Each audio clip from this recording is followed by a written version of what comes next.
of like 10, oh, there we go. That's good.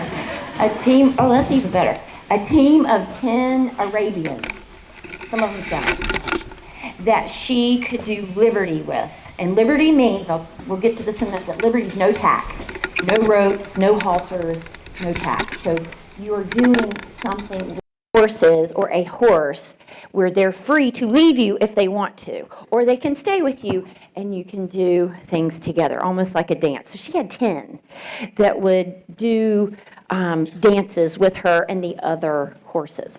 So I went and trained with her for a bit. And then another mentor of mine, and I'm giving you these names so you can look them up and you can follow them if you want to. Emma Massengale. How many of you know Emma? Not many people know her, but you guys, look her up. She's on Facebook.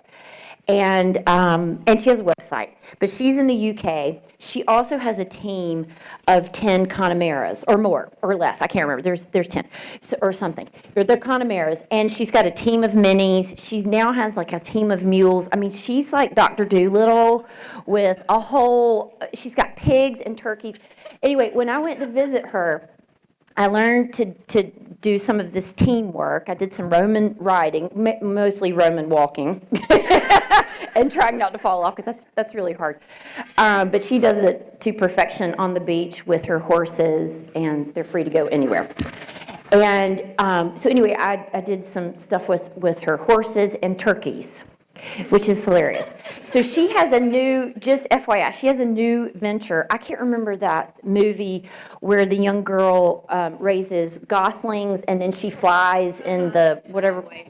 Okay, well, she's doing that. So she's already up in her aircraft thing, like flying around, learning to do the flight, and then she's going to raise these. I'm like, this girl, she's got the spirit of adventure. So I don't, if you have it, you know you have it, and it started innately at birth, and then there's those of us like me who acquire some of that, but we have a limit. And so anyway, she doesn't have a limit. Anyway, so that's how I got started in Liberty. There's just a few of the people that I really like to have as mentors and then to pay attention to what they're doing. And then I started using Liberty when I worked with Mustangs. So I've done some extreme Mustang makeovers and Mustang challenges, and basically what that is you have 100 days to tame and train a wild Mustang, and then you go and compete against other people in certain events, other trainers in events, and these are untouched wild horses from out west. And so not really knowing any better, when I did my first Mustang makeover, you have the option when they round up your horse to put the halter and lead rope on or not. They'll put it on them. They put them in a chute because nobody's touched them before, and they wrangle the halter and the lead rope on the horse. So they asked me, do you want the halter and lead rope on? And I said, no. I'm really glad I said no. But in that first competition, people were posting on Facebook. I mean, some people were riding their horse by day 3. I hadn't even touched my horse. My horse was at the other end of the arena, right? And then, then somebody had taken their horse to a show by the end of the first week. They were at a show. I hadn't even got I had touched my horse by this point, but no halter was put on my horse. But in the end, it paid off. It paid off because I had an amazing connection with my horse that I started at Liberty. So she was free. Her name was Sozo. Her name is still Sozo. She was free to go wherever she wanted, and she had to be motivated to want to be with me. And then later I did the same thing with my horse, Shadow, who was extremely aggressive and wanted to kill me. And we worked past that, and then he became an amazing horse at Liberty. But here's the thing. All horses can do Liberty. It's not like a certain discipline where, this horse is great at jumping, and this horse is great at dressage. They all can do Liberty because they live at Liberty with their herd in the pasture. When we show up is when they stop having Liberty moments, right? Because we put the tack on them, we put the ropes, we put the halter, we put the saddle, we do all the things. There's nothing wrong with any of that, and I still do all that. But there's something about Liberty that brings you closer to knowing your partner. it creates a bond, and it reminds me a whole lot of our relationship with Christ. And that's what we're going to talk about today. Okay? So, let's see. All right, the benefits. Who can tell me what you think? First of all, does everybody know what liberty is? Did I describe it okay so far? Just no tack. You're just hanging out with your horse doing stuff, mirroring and matching and doing stuff, and there's no tack on your horse. Okay. So what do you think the benefits of liberty is? Yes. I think just Melissa. Being able to learn to communicate with your horse using their language and understanding how they're feeling, what they're thinking Yeah. naturally. Yeah. So being able to communicate better with your horse because you understand your horse's language. Yeah. And think about that in relation to Christ. How do we understand Christ's language? What's that? He meets us. He meets us where we are. Through the Holy Spirit. Through the Holy Spirit. How else? Choice. What's that? Choice. Choice? Yes. You have to make a choice. Yeah. He's waiting. We have to make the choice. Just like the horse is going to, we're waiting. The horse has to make the choice to come to us. And the Bible, God's Word, right? Really understanding that language, which is, God is the Word. What else? What are some other benefits of liberty? Yes? The horse comes when you call him. Yeah. Yeah. It's a very practical piece. When I call my horse, I'd love for him to show up and not go the other direction. And Jesus is calling us all the time. Are we showing up? And why are we not showing up? What are we afraid of? What's your horse afraid of when you go out and call your horse?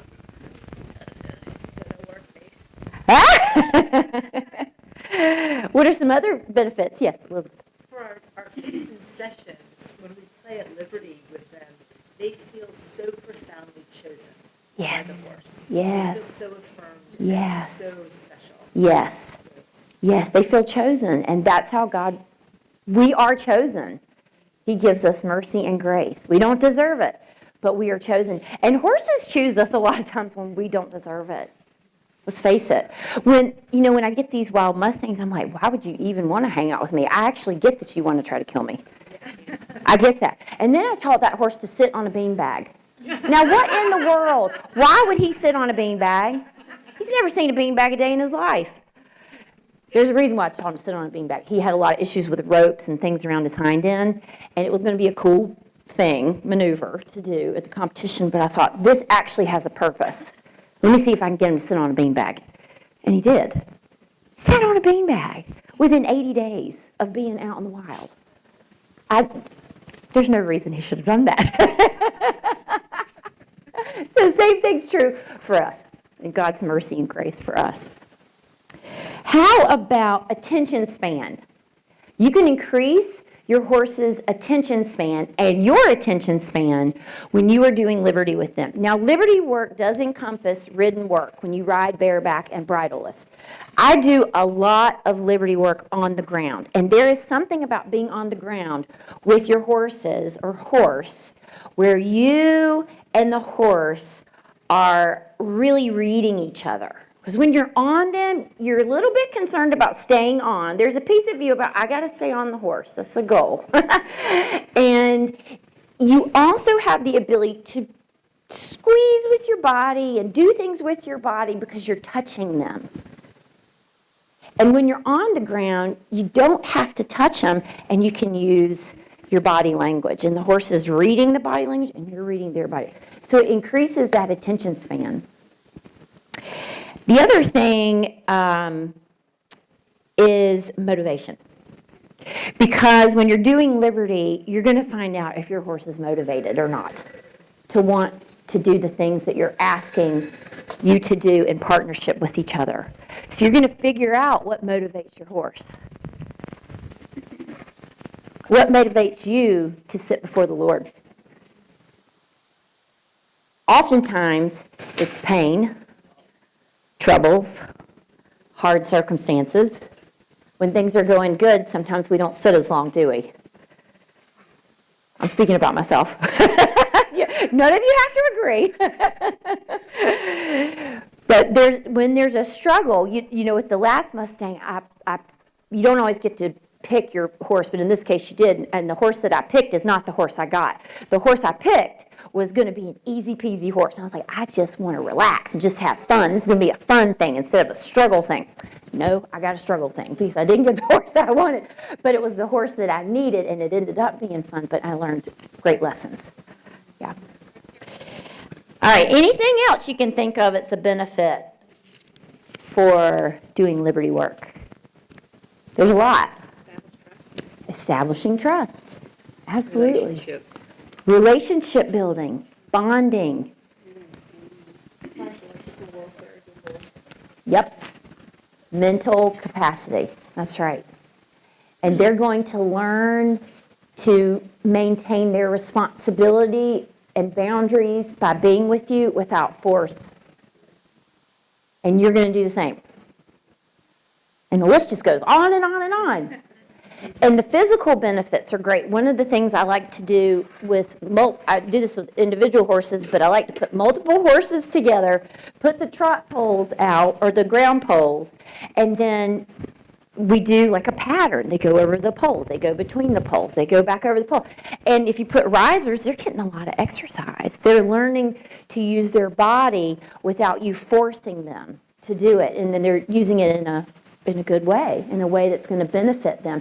Just like when you go to exercise and if you do it wrong, it's going to create pain and problems, but if you do it right, then it's going to build muscle and it's going to build, longevity. Yeah. I have a question.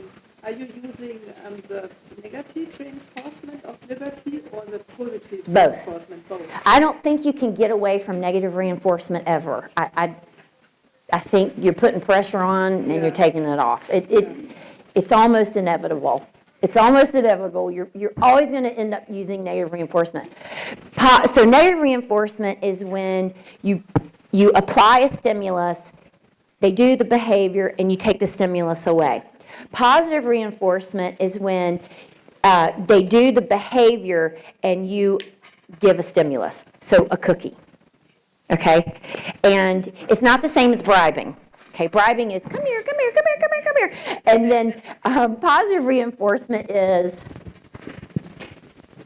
good, here's your cookie. So I wanted her to raise her foot, you raised your foot. I gave her bridge cue, which is the bridge between the behavior and the cookie. So, good job. You're great. That was plan B. Yeah, good question. Okay, so we're going to get up in just a minute, but the first activity we're going to do, this is one of the first things that I do with horses, and they like it because they do it with each other. It's called mirror and match. So horses are social beings. They live in a herd. They match each other. They mirror each other, okay? And so when we mirror and match our horse, they think highly of us. They think, oh, they're speaking my language. They understand me.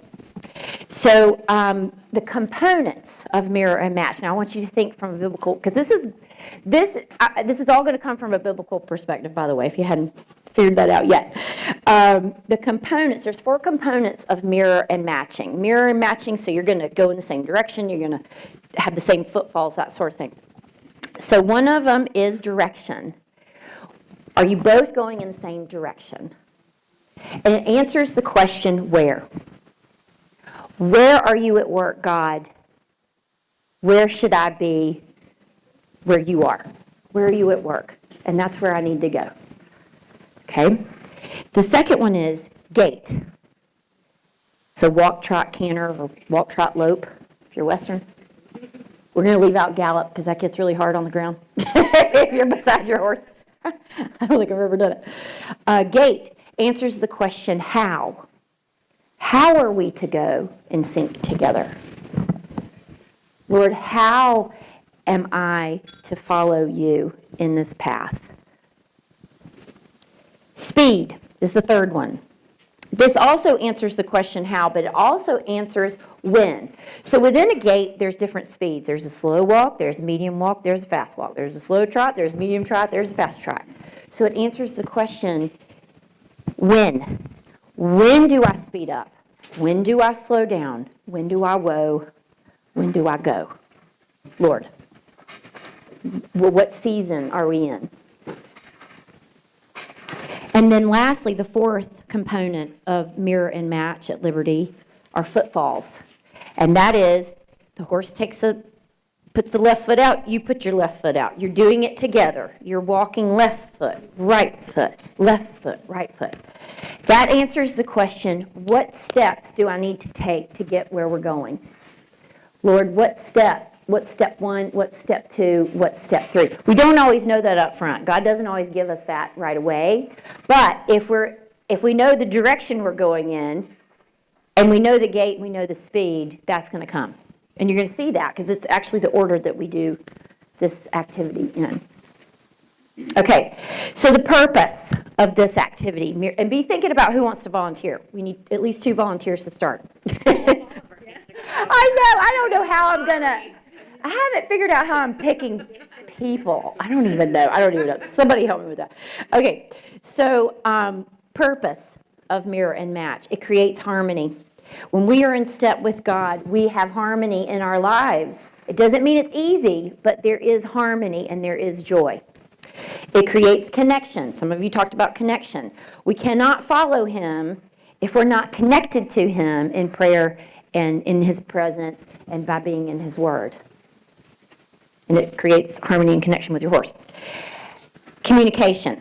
Remember yesterday when she talked about pray, listen, do? Okay? We pray, we listen, and we do. We've got to have communication. It's got to be a two-way communication street. And lastly, the purpose of mirror and match is relaxation. When we are following God, our yoke is light. Again, doesn't mean it's easy, doesn't mean problems won't come up, but we will feel the burden lifted because we'll be doing it in his power. His power will be through us, the Holy Spirit, through us, or through him. And the Holy Spirit in us, through him. You know what I'm saying. And that's the same, you're going to feel that sense when you're doing this at Liberty with the horse. Okay? All right. I don't know. I need 2 volunteers. Okay, nobody's raising their hand yet. That's good. Okay, I saw you, and I saw you. And tell me your name. Michelle? Megan. I know you, Megan. Okay, come on down. Don't worry. We'll. This is where I'm going to fly by the seat of our pants because we might do this a couple of times. Okay. All right. So, come on in the arena. If y'all want to get up and come to the edge of the arena, you can. Just make sure that everybody can kind of see. Oh, here's this gate thing I don't know how to do half time. Oh, I did it.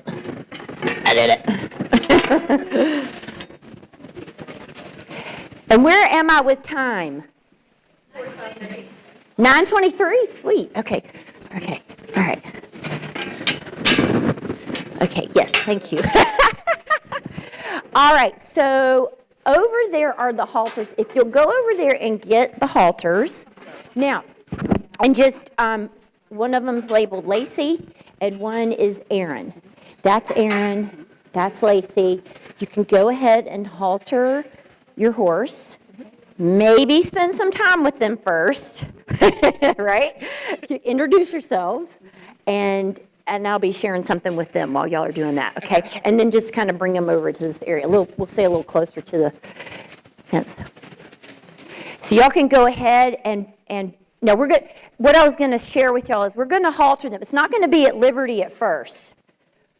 We already have a draw.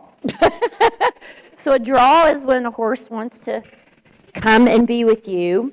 I guess that horse picked you.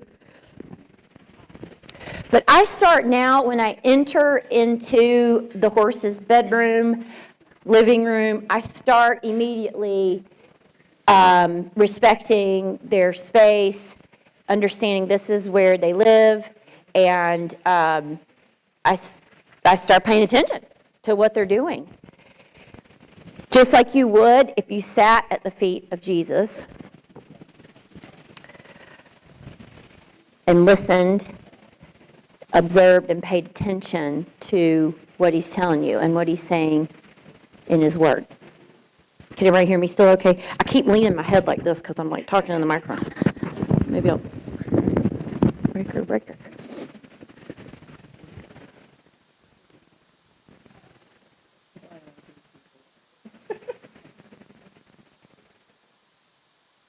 So any observations so far? He picked her. Uh-huh. Aaron seemed to have chosen.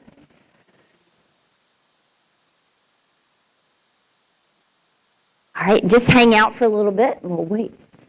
Here we go. Any other observations?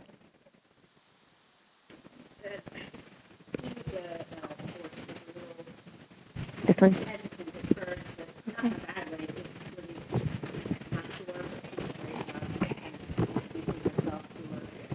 Okay. Yeah.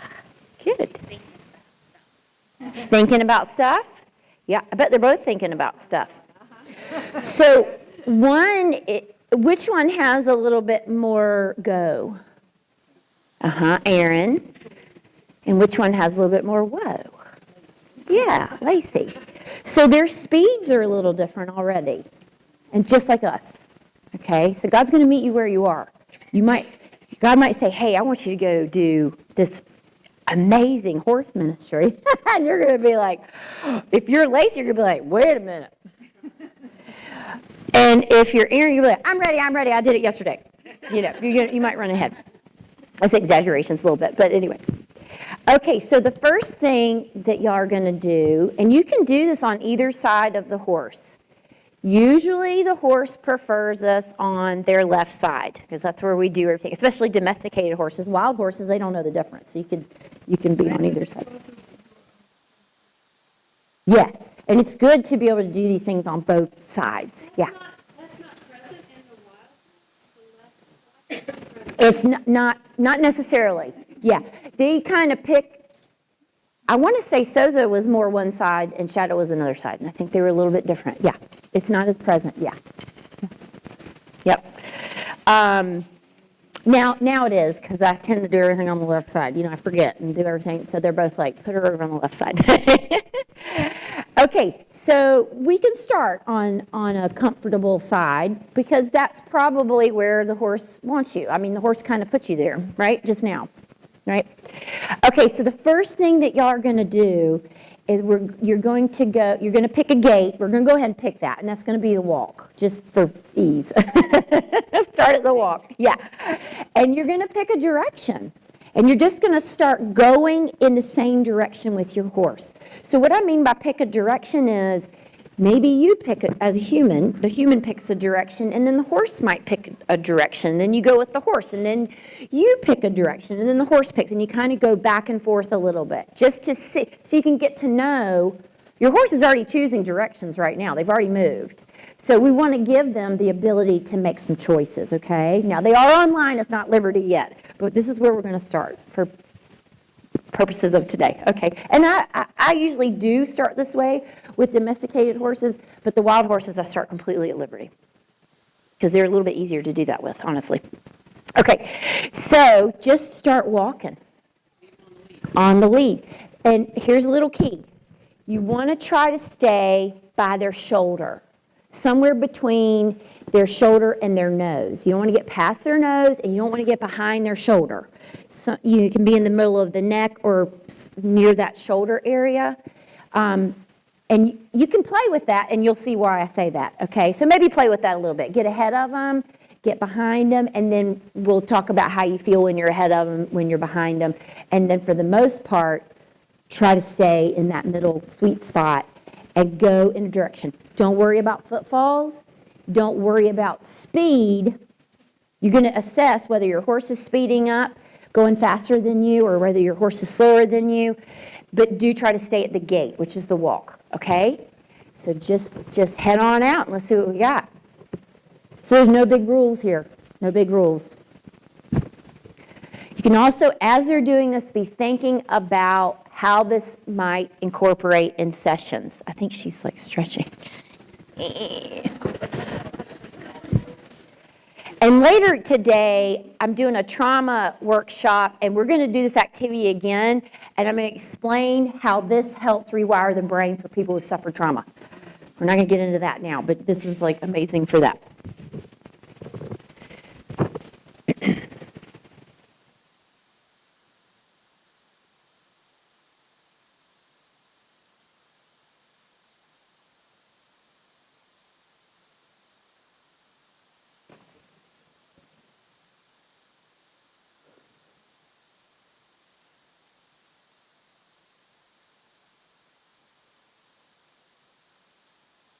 So be thinking about when my horse wants to stop, what's happening, when my horse wants to go faster than me, what's going on, how am I feeling, what about the environment is, going on in the environment. When you feel in sync with your horse, note that. Sense how it feels in your body. Sense how your horse may be feeling. You see that now they're getting a rhythm.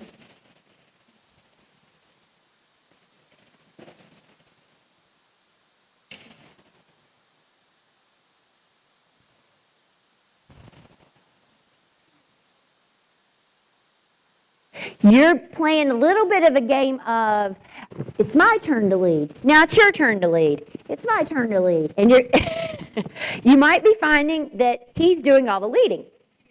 I mean, I don't know, but this is what you're discovering. This is a discovery time. If your horse is doing all the leading, what does that mean? What? He's a big leader. He's probably a leader out in his herd. What does that mean for you if you're going to do liberty work? What? Build some relationship. Yeah, you're going to have to build some relationship and say, hey, I can be a leader too, a benevolent leader. And sometimes I need to be the leader. What if we get in a scary situation? I need to be the leader. But sometimes you can be the leader too. And we can have a nice little dance.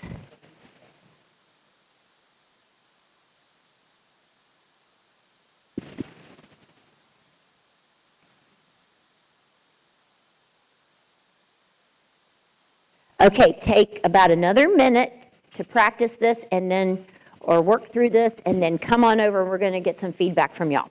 And then move on to the next thing. So let's say you're doing this with people in your program and you're the facilitator. I try to get out of the way because these are horses that probably know you as the facilitator. So just then when this horse doesn't know me, but it's a habit for me to move out of the way because they'll come to me. They'll leave the person and come to me, especially in the first session. So you want to be giving off kind of neutral vibes and not drawing the horse to you. So you wouldn't be doing, you would be walking backwards. And you just kind of be ignoring the horse, but paying attention to, what's going on.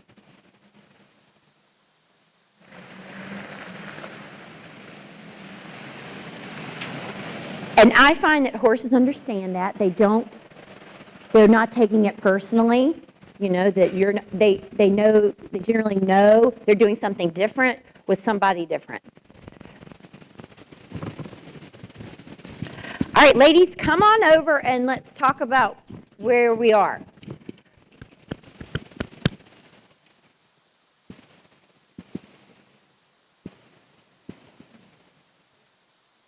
So you're trying to go in the same direction.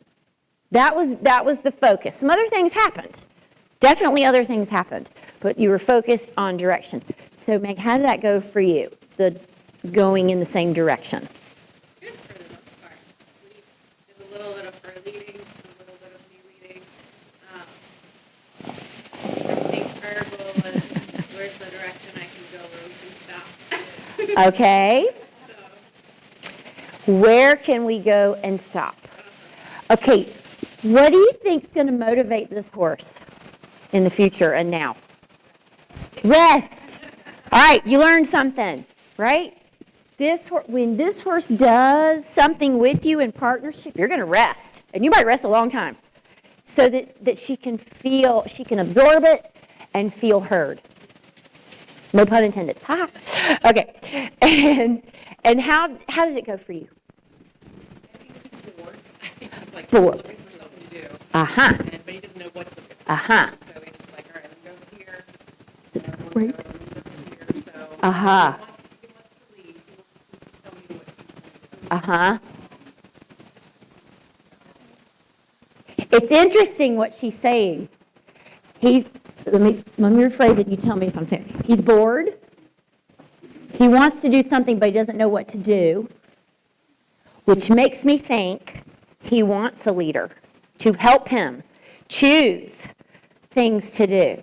Yes, he also wants to pick some things to do, but he also wants more options from his human.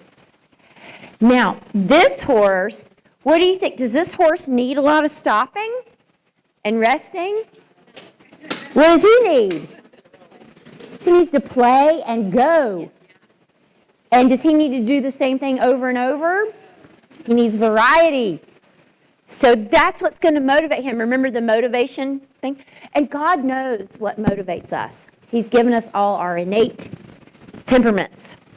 And so when we relate to the Lord, we're going to relate in our own way. And that's okay. He made us, so he knows that. All right. So now you know a few things about your horse. Okay? So now we're going to add, we've got gait, which is the walk. We're going to stay there. We've got direction. And now we're going to add speed, because speed is going to add some variety for Aaron. And Aaron probably could use a lot of change of direction, because that's variety. Okay? So he might go left and right and left and right and walk medium and slow walk and fast walk, because now we're adding speed. And what do you think your horse needs? Stopped. So longer periods of time of slow walk and then medium walk. Longer periods of time of each and rest in between. Okay? So now, for sake of time, y'all are going to do more of the leadership. Okay? Don't worry about footfalls. Just go out, think about direction, going in the same direction, staying in that sweet spot area where the horse is comfortable with you. We call this the relationship zone. And speed. Play with speed. Okay? And let's see what we got. All right. And remember, you're going to do more of the leadership.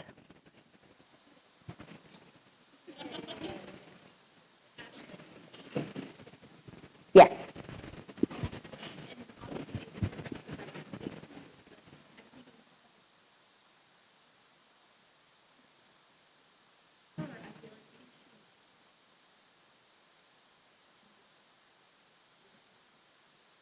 Yeah. Yes. Yeah. Absolutely. That's a great point. Okay, so Lacey, the reward is in the rest.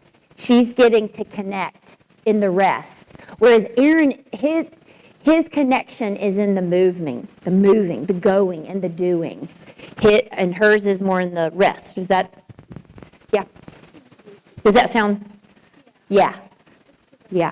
They're rewarded by they're motivated by different things, and they feel connected by those things.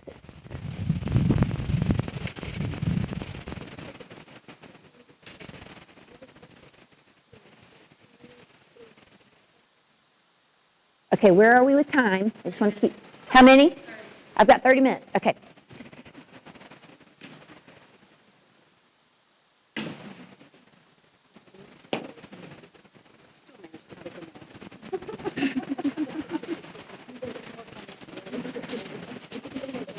All right, keep playing with speed. Think about where you are in location with your horse. Now I also want you to think about, if you didn't have the halter and lead rope on, are you pulling your horse? Or is your horse going with you willingly? Be thinking about that.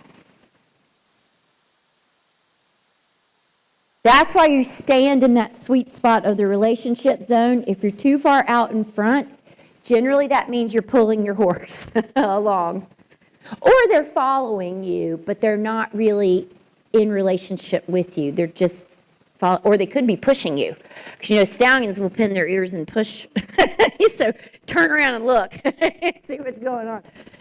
And if you're too far behind, that means your horse is leaving you.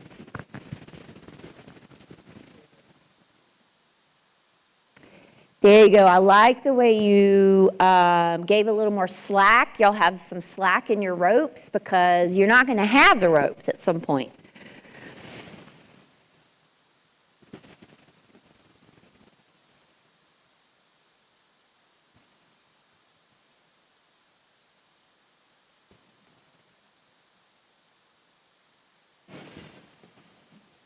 Okay, and just remember where you are in relation to your horse's neck.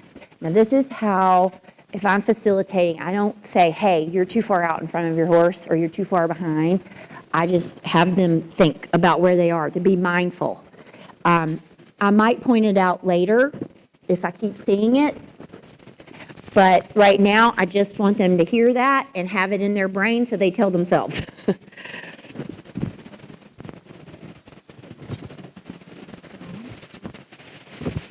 So don't forget to think about where you are in relation to your horse's relationship zone. You just keep repeating it.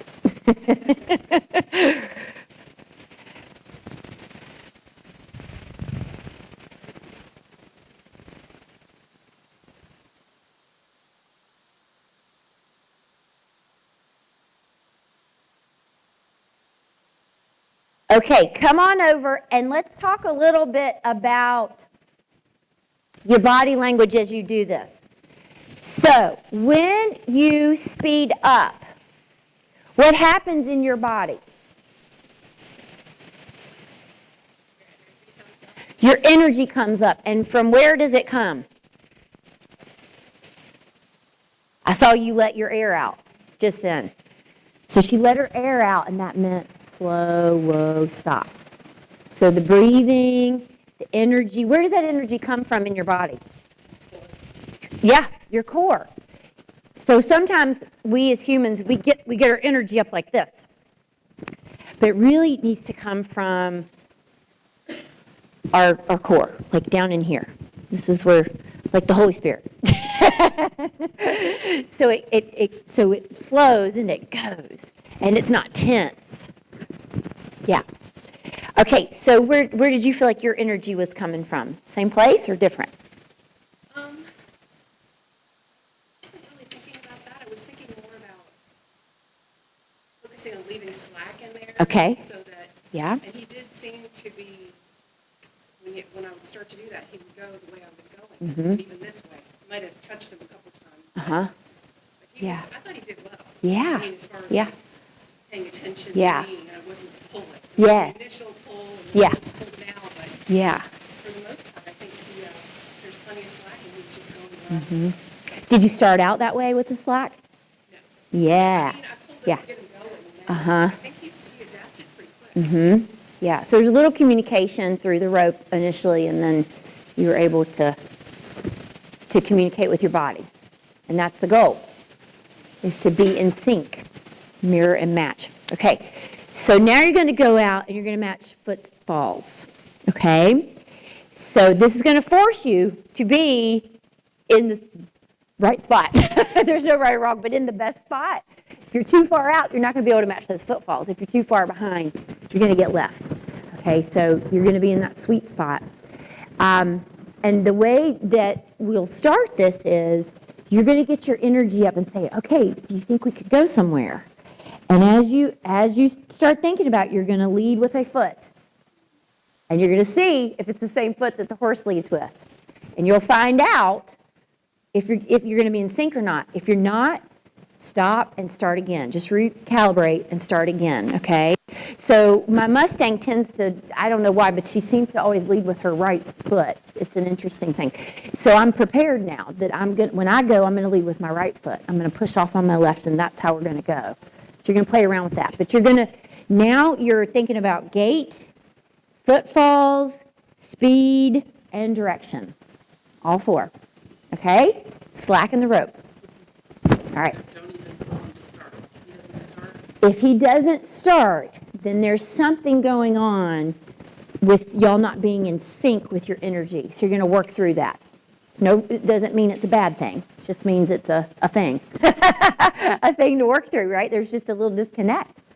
Okay? You can, one of the things I saw you do is kind of use your rope to create some energy behind you.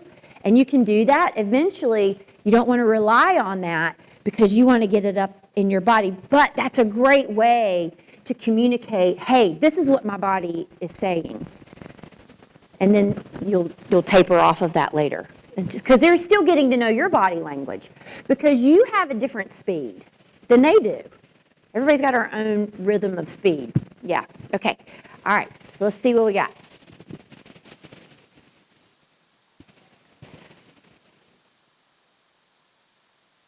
Such a simple thing, and yet it's not.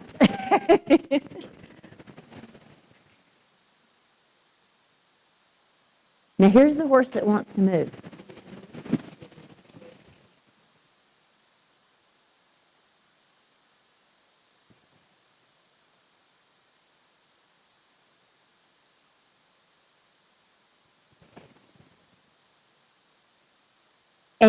And I don't want to say you can't use your rope, or use what you need to communicate what your body's trying to say. Just don't get ahead of them or behind them, okay?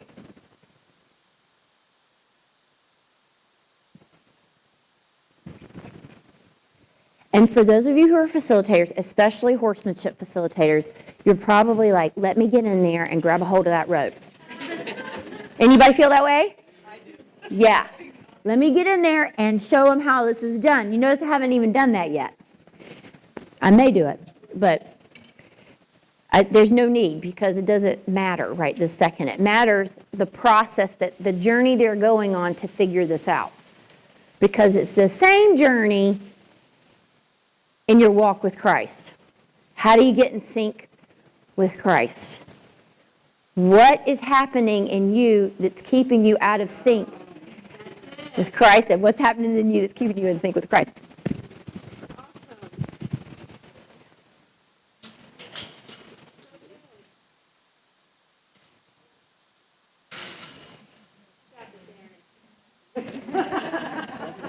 Aaron's like, Somebody come in here and take her place. no. You're the perfect person for Aaron. Meant to be.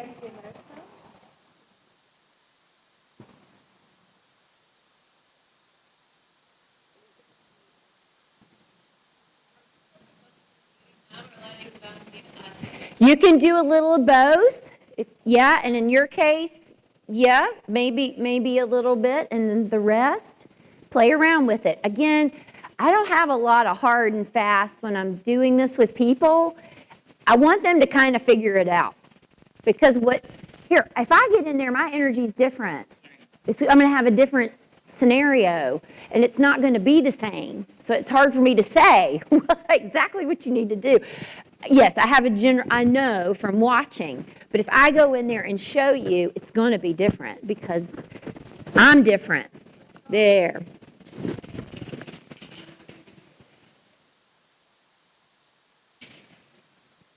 I think it's really important when you're working with your populations that they don't sense that there's a right and wrong way to do this unless something is going on with the horse that's causing them pain or emotional distress. And then we need to address that and say, hey, what do you notice is going on? Or if something's going on with the person, right? But there's not a whole lot of correction. Now, if you're going to go home and do this with your horses, then yes, there's a better and best way to do it. I do have a course that I created, and I flat out show you, this is what you do. Okay, this is what you need to do in your body to get these results, okay? And if your horse isn't doing it, then So the course is set up for you to be able to train it and do it with your horse, very much like this, but to problem solve for training purposes. However, you can use it to then facilitate sessions because you'll have the background knowledge. Okay. Does that make sense? Yes. What I learned is first move your body forward. Uh-huh. You go like this first, Yeah, like ski. I'm skiing. Mm-hmm. and then Yeah. Yeah. And it's to, the first thing is you're thinking it. Because what is that? What is the verse? What you think on these things. Okay, so whatever we're thinking is, if we're thinking about our to-do list and trying to move with our horse, or thinking about our to-do list and trying to have quiet time with God, it's not going to work. We're not going to be in sync. So it starts in our brain, and then it comes down through our body and in our energy. And energy is not a hoodoo-y word. I know sometimes that gets a little hoodoo-y and spiritualized, or, but God gave us energy. That's a thing. So, and used from a biblical perspective, it's good. All right, be thinking about your footfalls. Left foot, right foot, right foot, left foot. Yeah, and you can add some stops, some goes.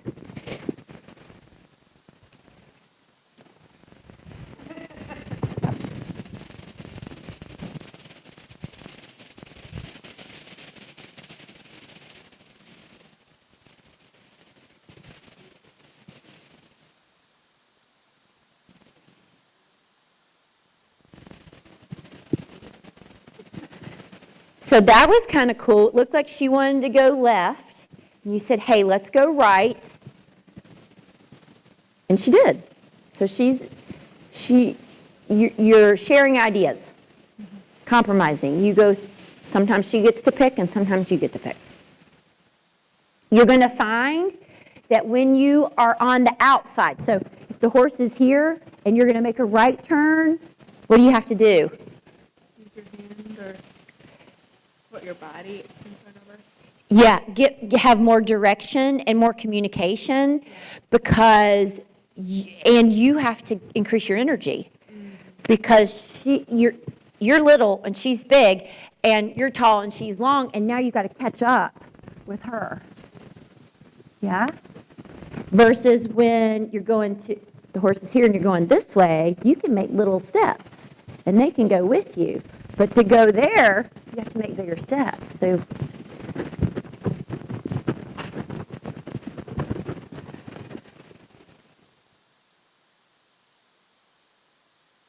yes. They're relatively calm and trained. A horse that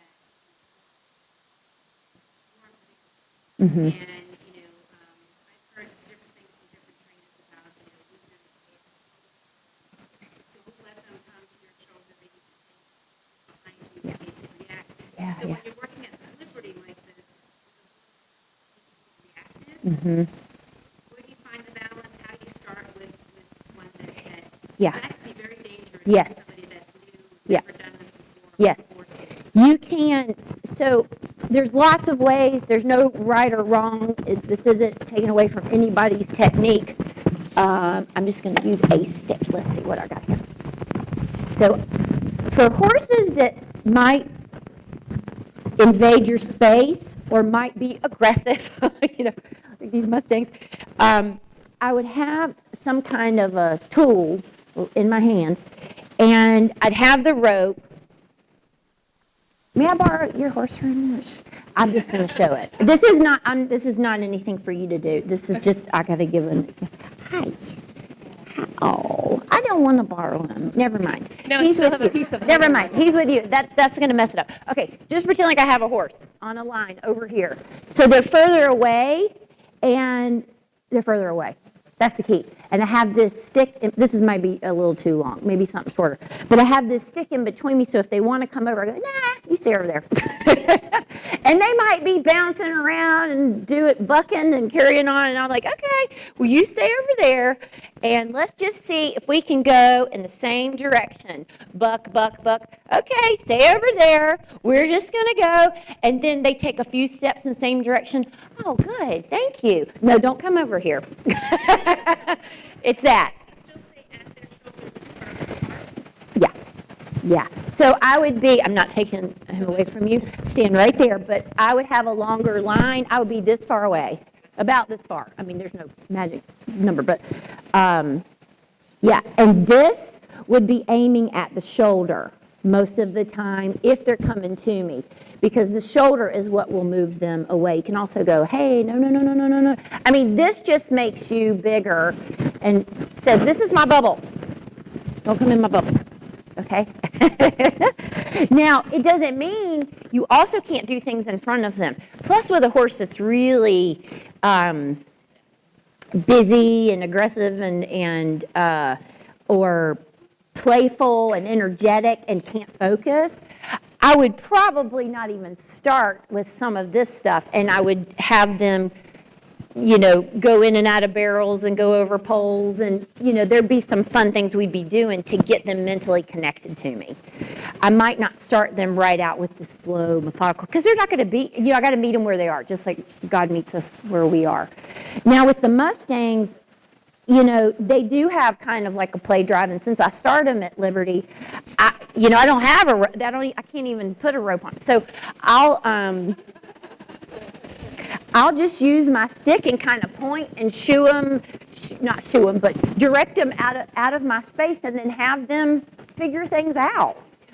There's no method, I don't care if they actually jump over the thing, but they're thinking through a puzzle, and when they're thinking through the puzzle, then they're focused on me, and then we can get to doing some Liberty stuff. Oh, yay!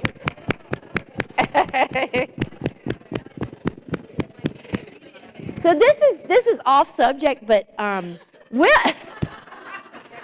when a horse offers stuff like this, I do reward them. If I think, oh, this could be a thing. They love this. Let's make it a thing.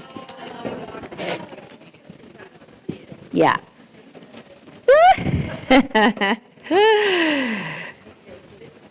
Okay, so the last thing we're going to do, and listen, if you want to spend some time with him and do that, you can. You don't have, this is what he wants to do, that's fine. And then you can come back to doing this. I let them have time to do the things they enjoy. The next thing we're going to do, though, is you're going to try this at Liberty.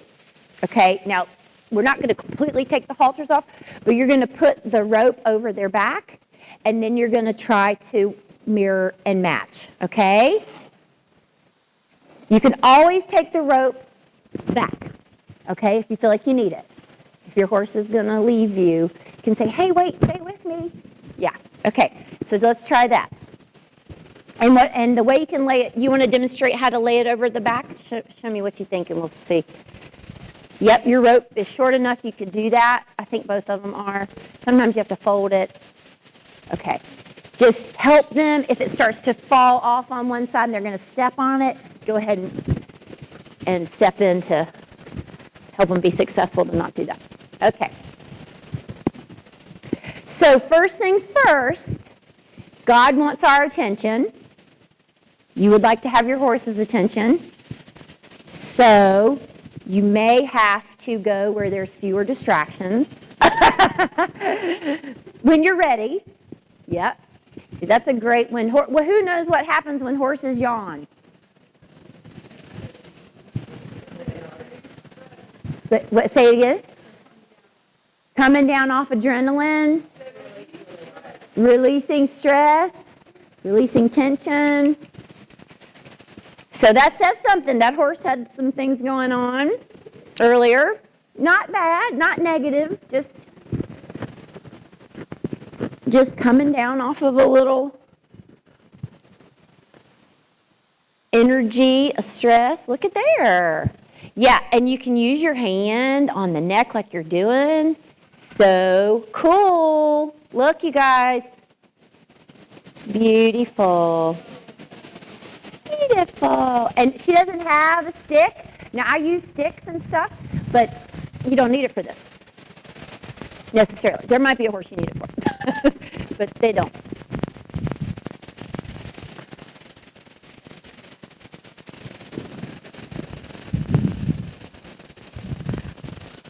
I had another activity to do, but we're not even going to get to it because this one is so much fun. But I'll tell you about it.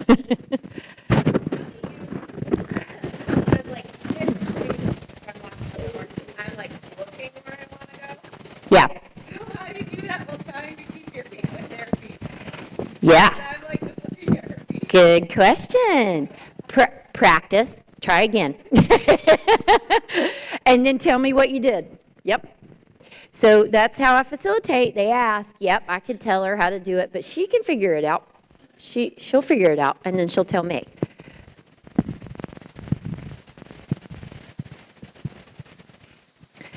But she was aware of it. She was aware she was looking at her feet. Now's a good time to look at your feet.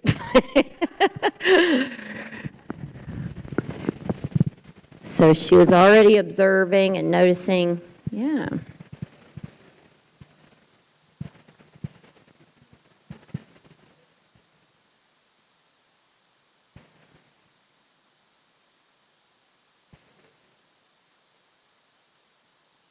Good.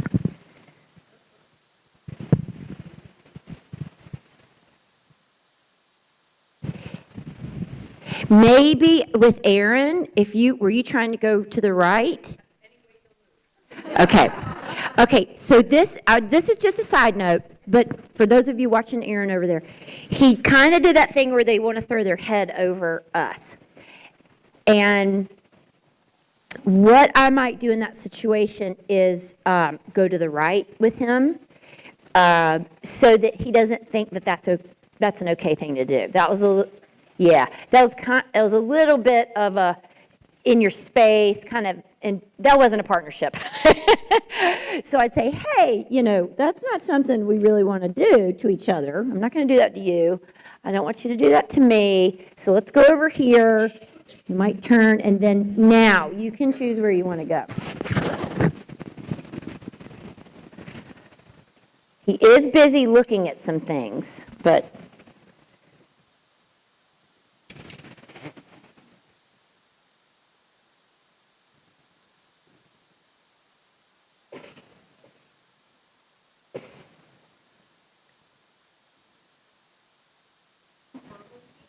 yes, I give verbal cues. So, yeah, you can give verbal cues. Horses will learn words. And here's something cool I learned from Emma. So let's see, I have horses that know 30 words, maybe more, left and right. She told me, and I believe this is true. I really didn't look it up. I just believed what she told me. But she said horses hear the last syllable. They hear that most. So left, right. So she says lay for left and right for right. And I do that. And it makes good sense, and they do know that. So, and you want to use short words, not long sentences or phrases, because they're, so, and then the words that I teach them their name, walk on, trot, canter, left, right, but lay, right. I have a word for don't do that, and it's don't do that. And then I have a cue, like a body cue, and they're funny. They go, and I've never done anything like mean to them. They go, what's that word? I try not to say no. Occasionally I say no. I don't mean, it's not part of the vocabulary, but I think in our, we say no in life. So I'll say, no. And I'll catch myself like, no, don't say no. So try to stay away from no, but I do have So I would do a little more leadership on your part, a little bit more about here's what I think we should do. So I want you to try that, okay? So you see, I really went a whole session without saying this is what I would do, and we're kind of at the very end, and I want her just to experience a little, maybe a change. I really don't know. We're going to find out. A change in what Erin may do when she is leading. So put the rope over his back and go, and then if he tries to leave, say, hey, no, come back, let's hang out, okay? I don't know where he's going. I gotta go over here. Yep, and matching your footfalls. You know, if you get out of step, you ball change. Yeah, so go back to the side that you were on, where you left off. This is kind of a key thing. When you're not in sync, try to stay where you were. Don't change where you were. Stay where you were. Recalibrate your energy, your leadership, and your focus, but physically stay where you were and then start again. Does that make sense? Because when you change where you are, it changes the dynamic. And the horse is like, well, they were over here, now they're over here. And I moved her over there. And they kind of get into a habit of, I'm just going to move my human. And they're not being a partner, they're not being a partner then. So, all right, so try again. Get going. Now you know he likes variety and obstacles, so you can use some of the obstacles. Also, it's going to connect him to you, to his body. He has to think about where his feet are going to go. He has to think about where you're going. And then when you get a chance, you can put the rope over his back.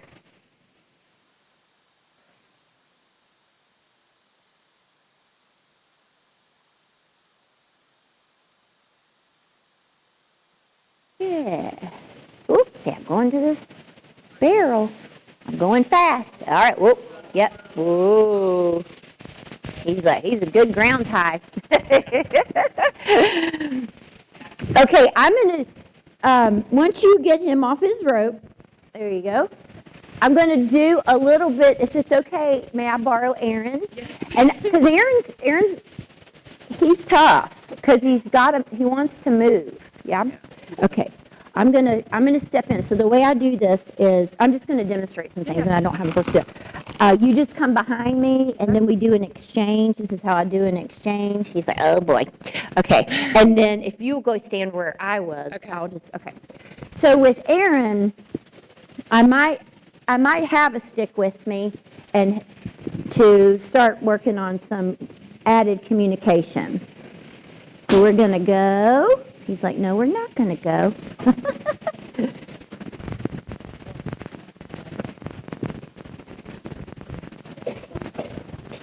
I'm going to go back with her. And I am not looking where I'm going. That's okay. I kind of feel like I know where I'm going. And whoa. Okay, so now I'm just adding a little bit more communication with Aaron. I have a stick, it makes me look a little bit bigger, a little bit stronger, and I have a little bit more leadership. But it's really more communication. He just needs extra communication. Yeah. And I'm keeping him over here. Well, I'm trying to, kind of like out of my way. So we're going to do this again. Ready? Get my energy up. And off we go. At the speed of sound. Literally trying to widen your gait to matches? All I'm really doing now is just kind of trying to partner with him and see if he'll get in sync with me. I kind of feel like he's got his own agenda about where he wants to go, and we're not necessarily partners yet. Here I'm making a sharp turn to say, hey, can you come back and hang out with me? Hey, can you come back and hang out with me? Now I got to get back in the sweet spot. So I made that sharp turn. And hey, can you come back and hang out with me? Yeah, and whoa. So it's not just my stick coming forward. I'm letting out all my energy. And I have a lot of energy. I got to let a lot out. And so I think Aaron just needs a little added communication. I wanted to show y'all that because there's not necessarily one way to do it. You're going to read your horse, and you might have to add tools to your toolbox. So here, it's hard, to turn the other way, but I just use gently my hand. Got to get back in step, and I'm got to get my stick where it needs to go. Come up a little bit more.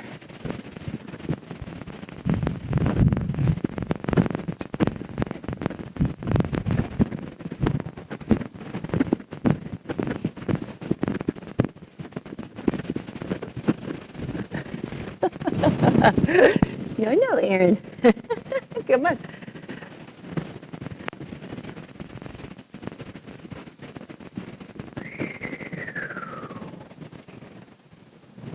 All right, so right there he took too many steps forward.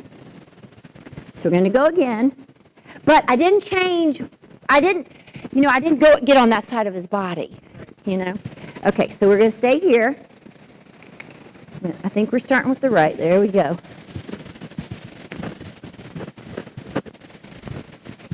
I'm going to change direction.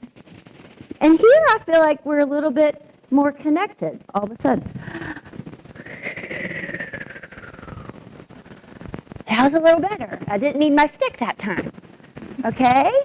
Yeah. Yeah, he likes to chew on things. Okay. So does that make a little bit of sense? Like I needed to get another tool. And the main thing here, I was matching footfalls and gait and all that. But I was really just checking in the whole time, like, are you really with me? Or are you just going through the motions? And a lot of times I felt like he was just going through the motions. That last part right there, I felt like he was more connected. And then he was listening for me to, he was like, well, what are we going to do now? Now we're going to slow down. And he didn't plow ahead. He didn't, the stop wasn't like this, like it was before. And I didn't need my stick to come forward. Eventually you can stop using them? No, He's always going to need it. Well, I use sticks all the time, but it doesn't mean, let me put it to you this way, I have a stick in my hand, but I don't always use it. So if it's like this, it's neutral. There was a minute there where I had it, remember I was walking like this, and I caught myself, because that means something. That means whoa. And I was going go and whoa at the same time, so I was giving mixed signals. So keeping it neutral until you need it as an added communication is important. Think about when God uses a stick with you. Well, sometimes it's needed.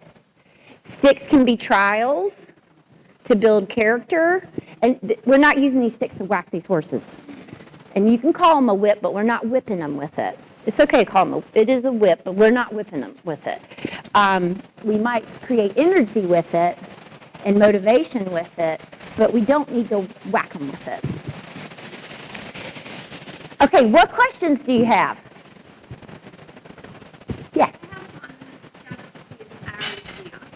Sometimes people get a nervous energy rather than a positive energy, but it's actually not confident and movement in the support settings. It looks like a class clown. Yeah, like the class clown. I don't know if y'all could hear. It's kind of like the class clown. He's deflecting. He's got all this energy, and he needs to put it. In himself, so he's trying to find a way to harness that. Yeah, and it goes back to, you nailed it, when she said, what was it she said? She said he wants to do something, but he doesn't know what to do. He needed leadership. And that's why, is it about time? It's a little past time. Oh, it is? Okay, I'm gonna end. But Finish questions and answers if I can borrow your pony. oh yeah, absolutely. Yes, borrow the pony. So that's why I started making sharp turns. Because then he could reconnect with me, and we could get back in sync, and he'd have some leadership. Yeah. What other questions do you have? Do you want to know what this looks like in the end? What it looks like in the end is if you have a horse and you can do all the things that we were doing with each other. And you're going every which way, and then you can point, and they'll go over all the things that weave in and out of the cone. They can come back to you. You can go slow. You don't even have to have a stick. You can stop. You can go this way. You can go this way, and you can go this way. You can do this. This is the beginning of that because it's mirroring, and it's a dance. It's a foundational thing. It's a simple thing, but it's not always the easiest thing to do.